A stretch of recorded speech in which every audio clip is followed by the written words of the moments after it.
Kove kada. Stove ke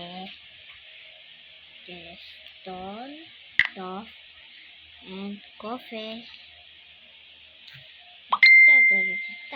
Pag kinan mo yun, kasi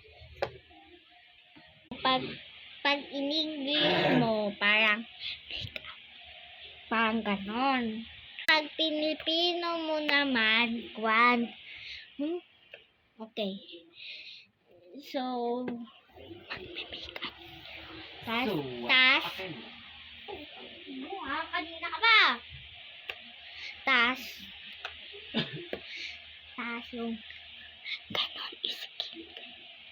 Tapos, kinurian mo naman, ibig sabihin, basta hindi ko na alam pag-Korean.